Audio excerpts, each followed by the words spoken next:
ఈ capital expenditure comparison చూస్తే ఎవరు ఆర్థిక అరాచకవాది? చంద్రబాబు నాయుడు గారు కాదా ఆర్థిక అరాచకవాది? అదేవిధంగా రెండోది, ఈయన చెప్తూ ఉంటారు నీతి ఆయోగ్ ప్రజెంటేషన్లో, క్యాపిటల్ ఎక్స్పెండిచర్లోని సోషల్ సెక్టార్ మీద ఇన్వెస్ట్మెంట్లు వైఎస్ఆర్ కాంగ్రెస్ పార్టీ టైంలో తక్కువ చేశారని చెప్పి మరీ పచ్చి అబద్ధం మాట్లాడుతున్నారు. 2014 నుంచి 2019 వరకు మరి తెలుగుదేశం పార్టీ ప్రభుత్వం చేసిన ఎక్స్పెండిచర్ చూస్తే 2437 కోట్ల రూపాయలు.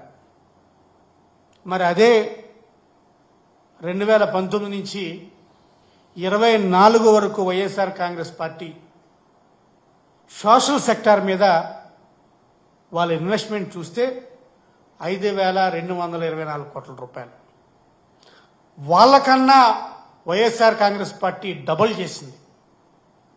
ఈ డబుల్ చేస్తే ఈయన చెప్తూ ఉంటారు చంద్రబాబు నాయుడు గారు, అసలు వైఎస్ఆర్ కాంగ్రెస్ పార్టీ ప్రభుత్వంలో జగన్మోహన్ రెడ్డి గారు సోషల్ సెక్టార్ ఇన్వెస్ట్మెంట్ అసలు చేయలేదు, తక్కువ చేశారని చెప్తారు.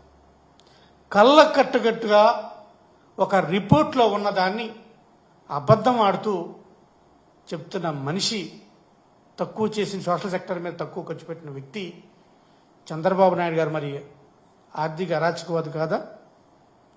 అదేవిధంగా ఇంట్రెస్ట్ పేమెంట్స్ డెట్ గ్రోత్ గురించి ఒకసారి చెప్తే దాని గురించి మాట్లాడలేదు. వారికన్నా సరే ఒకప్పుడు టీడీపీ టైంలో CAGR compound annual growth rate interest TDP టైంలో 15.42% ఉంటే 13.48% ఈ స్టేట్ తీసుకొచ్చింది. దాని గురించి మాట్లాడరు. డెట్ మేనేజ్మెంట్ దాని గురించి మాట్లాడరు. అసలు డెట్ మేనేజ్మెంట్ చూస్తే మరీ ఘోరం.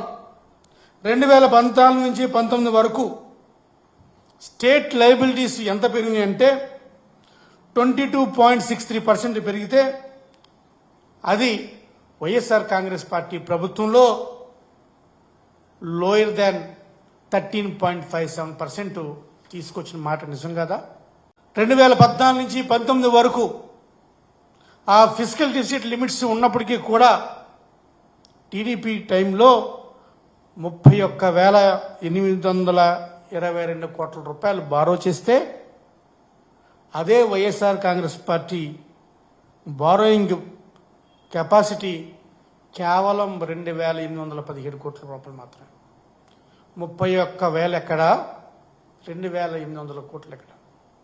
దీని గురించి మాట్లాడడం అంటే ఆయన తప్పుల్ని ఆయన చెప్పకుండా, మేం చేసిన పనులు అది చెప్పకుండా, ఆయన చేసిన తప్పుల పనులు కూడా ఎక్కడైతే సూపర్ 6 అమలు చేయమంటారని చెప్పి ఒక భారం, ఒక గుడ్డ కాల్చి మీదేసినట్టు 9 నెలల్లో వీళ్ళ చేసిన అప్పులు సుమారు 1,13,000 కోట్ల రూపాయలు 9 నెలల టైంలోనే.